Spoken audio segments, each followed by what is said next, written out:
I'm doing a little bit more. I've got to finish tidying up this boot. I've got to clean up right up underneath here. I probably need to look at removing these boot hinges too to get them paint up under the back there. But what I'm looking at right now, I've got this hole in the floor here where with the RS2000 the fuel tank sits below, normally would sit below the boot here, and that's where the filler goes through. So I'm going to make up a plate to fill that in. So I've got myself a cardboard template that I've shaped up, and I've got myself a little bit of steel here, so I'm going to do that. Should be a pretty simple job. Yeah, so that's what I'm going to do. Then the other thing I've got to look at getting, so the fuel tank that's going to sit in the back here, I've got to look at getting this mounting gadget welded in place. So yeah, that's what I'm going to be looking at today.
Well, I cut that bit of metal out and I put it through the bead roller. I put a nice lip around the outside, and there's a couple of screw holes in the boot floor which obviously were for that filler cap, the filler spout that used to go through there. So I've just put a couple of tabs on either end so that I can pick up those couple of screw holes and hold it in the floor. So I think probably when the time comes I'll maybe glue it in with a little bit of seam sealer. So that has just those two. Of course it does that, doesn't it?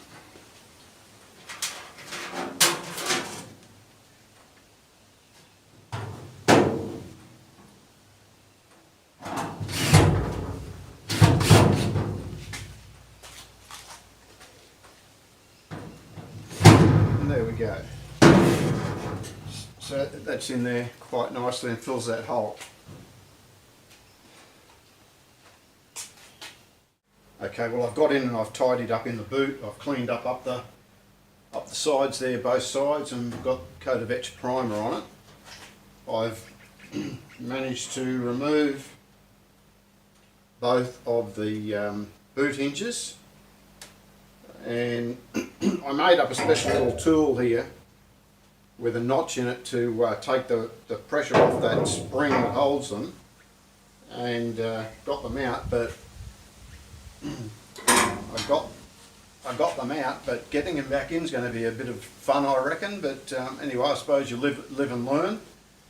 Had to be done.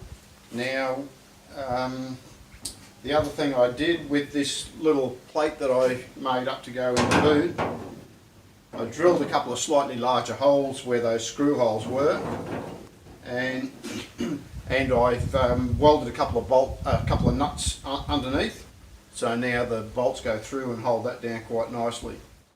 Yeah, I've got quite a lot of bits and pieces. I've got all the door hinges there that are all etch primed. They've been sitting on the bench for a while. All these other bits and pieces. I've got the brackets to go underneath the leaf springs and a few other odds and sods that have been laying around. So I've got them all etch primed, and now I want to get a coat of 2K primer on them. So that's what I'm going to get into shortly.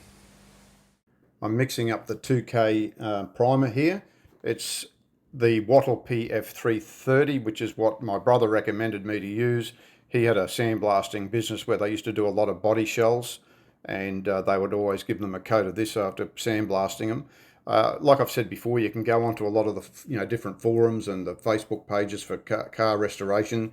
You get a lot of conflicting views about what paints to use, but basically at the end of the day, you've just got to make up your own mind what you're going to use. So this is what I've used. It's mixed 4 parts paint to 1 part hardener and 10 to 20% thinners. Now, everything that I've done so far has been etched with the Wattle Super Etch in a grey spray pack. It's just been very handy to be able to use the spray packs at the end of the day, just give everything that I've done on that day a coat, because often it's, a week goes by before I get back to it, and that's just sort of easy. It's probably not the cheapest, but very easy to do. And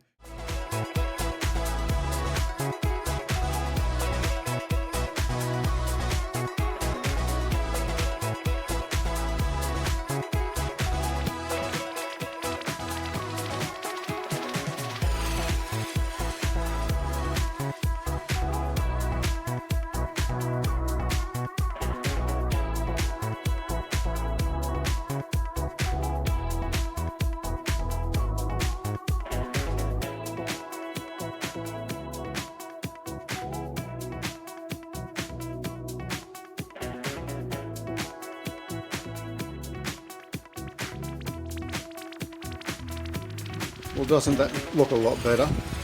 Nice and bright in there now. Still a work in progress, mind you. And I've got all these bits and pieces here that have all got a coat of the 2K primer on them now. But the thing that puzzles me is I just realised that the bump stop that goes up on the floor behind the diff, I can't find it anywhere. It was the last thing that I'd sandblasted yesterday afternoon, so I don't know whether I've just sat it on top of something somewhere, but I guess it'll turn up.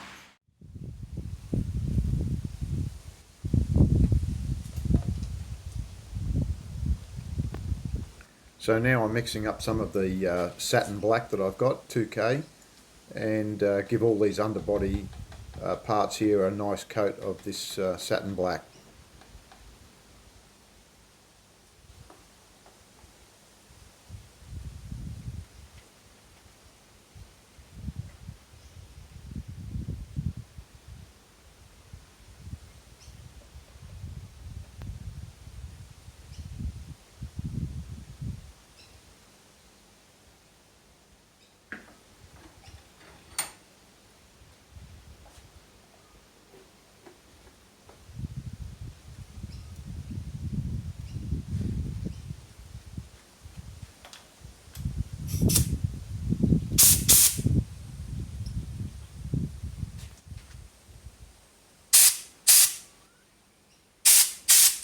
I seem to have too much air pressure.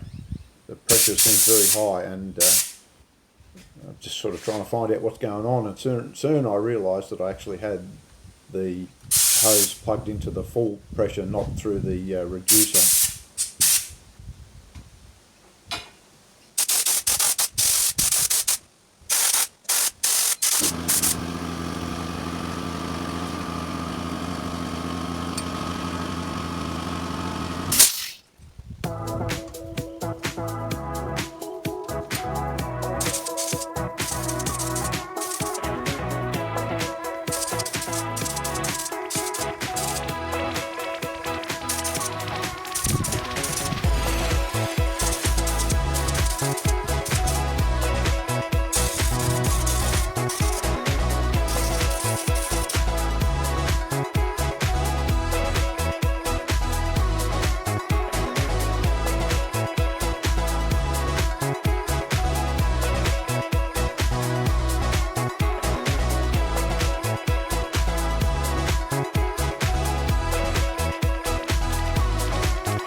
There's some parts nicely coated with some satin black.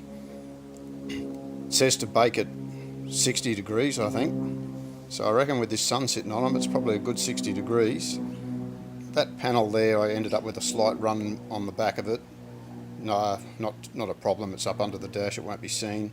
I do tend to get a little bit heavy-handed with the paint sometimes. So that's all right. I'll just do better when I paint the body, hopefully. Today I'm putting the fuel tank mounting piece in place. Now, I know a lot of people, from what I've seen online, they all seem to just weld them in at the back there, but I thought I might secure them with a couple of bolts. So I'm putting a bit of reinforcing on the floor underneath with a bolt that will be welded in place so that this can just screw in, and then if I ever need to, I can, for any reason, it's easy removable. And I also might look at positioning this battery tray, which I thought I might sit about there. That sort of leaves a bit of room underneath, but I'm thinking a jack or something can probably sort of fit in underneath there. I'm going to mount the spare wheel in the middle here. I noticed you can get like a carbon fibre piece that sits into the boot with a thing that comes up through the centre of the wheel.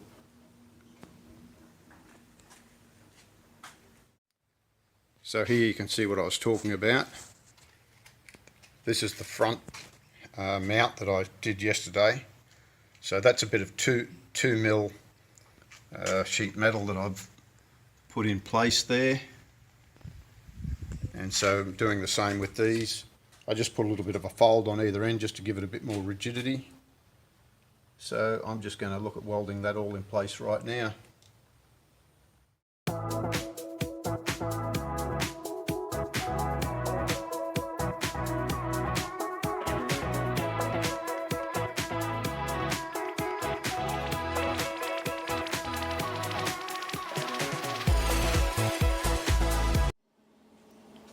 Well, that looks pretty good to me. So now I'll just give that a coat of etch primer.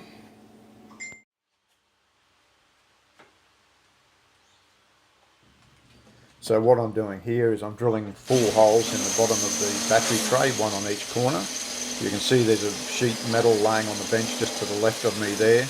That's the metal that I'm going to cut to make brackets to mount it into the flooring of the boot.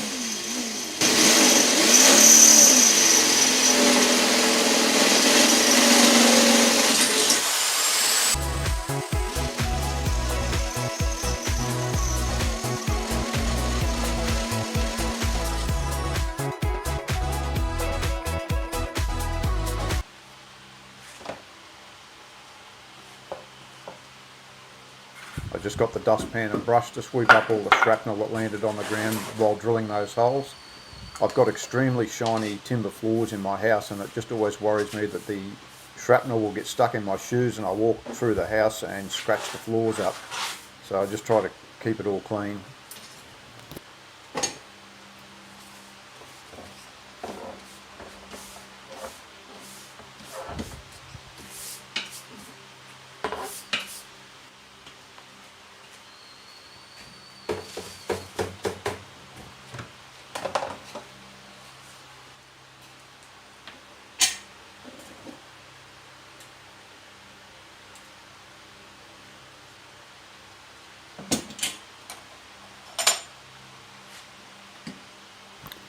Now I'm cutting the pieces of steel from that sheet that I had on the left of me there, and just shaping them and getting my positions to drill the holes in them so that they'll weld into the boot floor, and just everything will line up.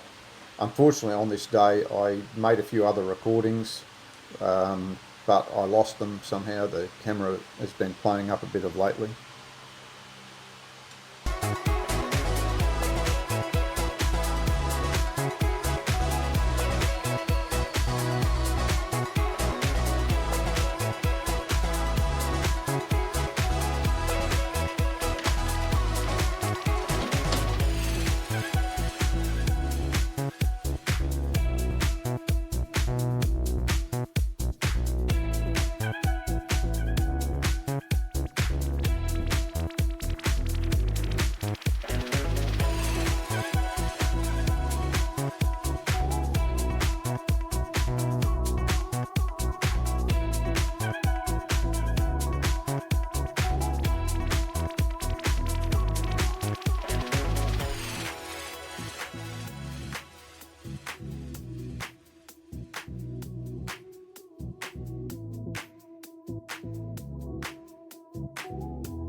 Okay, so there it is,